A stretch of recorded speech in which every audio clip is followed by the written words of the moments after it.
खटखट टोल की इस कमेटी का मैं धन्यवाद करना चाहूंगा, जिन्होंने हरियाणा, राजस्थान, पंजाब और उत्तर प्रदेश की महान हस्तियों को यहां बुलाकर दर्शन करवाने का अवसर प्राप्त किया। यहां पर जितने भी बुद्धिजीवी बैठे हैं,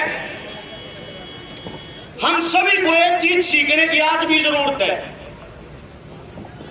जो 13 महीने आंदोलन चला, जिसको आप लोग ये मानते हो कि वो आंदोलन हमने जीत लिया था, मेरा मानना यह है वो लड़ाई आज भी अधूरी है।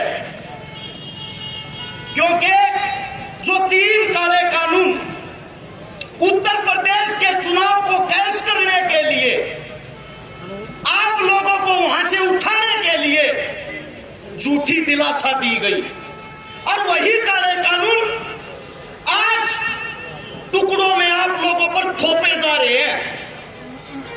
हम लोग एक चीज तो सीख गए हैं, लड़ना, लेकिन एक चीज आज भी अधूरी है, हम लड़ाई को पूरा नहीं करते।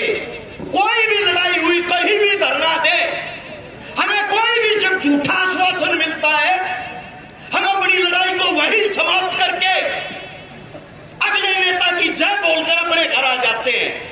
यह हमारी सबसे बड़ी कमजोरी है। आंदोलन में हमने क्या खोया?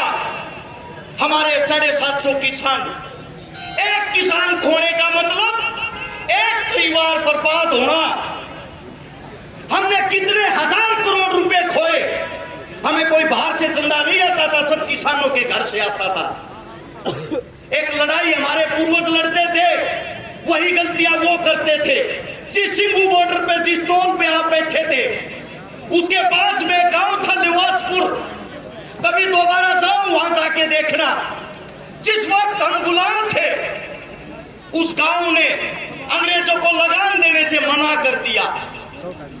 अंग्रेजों की सेना आई, पूरे के पूरे गांव को रोड पे लटा दिया और कोड़ों के साथ पीटना शुरू किया, क्योंकि आसपास वाले गांव खड़े होकर तमाशा देख रहे थे कि हमारा गांव नहीं पीट रहा है तो लिवासपुर पीट रहा है। और उस गांव के कुछ साथी, जिनमें सबसे बड़ा नाम था शहीद उद्यमीराम, वे छुपकर गुरिल्ला युद्ध करते थे हम लोगों के लिए, कि हम लोगों को लगान ना देना पड़े। उसके पिता को गांव में जाके पीटा जाता है, अपने बेटे को बोला, वो इतना बड़ा हो गया, अंग्रेजों के खिलाफ आवाज उठाता है।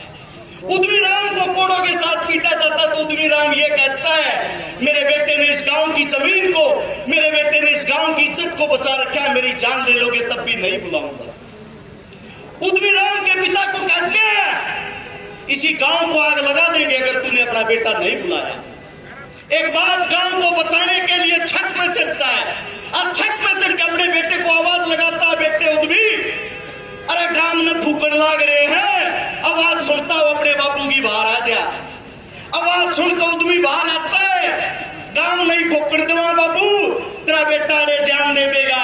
और जब वो उद्यमी बाहर आता है, अंग्रेज उसको गिरफ्तार करते हैं 22 साथियों के साथ। उसी सिंगू बॉर्डर पे लेटा के, अंधी हथड़ी को दारू पिला के उन 22 के 2200 को वहीं मलीला जाता है, बुरी तरीके से कुचला जाता है। उस उद्यमीराम को एक बरगद के पेड़ पर 35 दिन तक लटका दिया गया, और वही अंग्रेज उन गांव को डराने के लिए उसको पानी की जगह अपना मूत्र पिलाते थे। 36वें दिन ये बताते हैं, उस उद्यमीराम का शरीर पूरा होता है।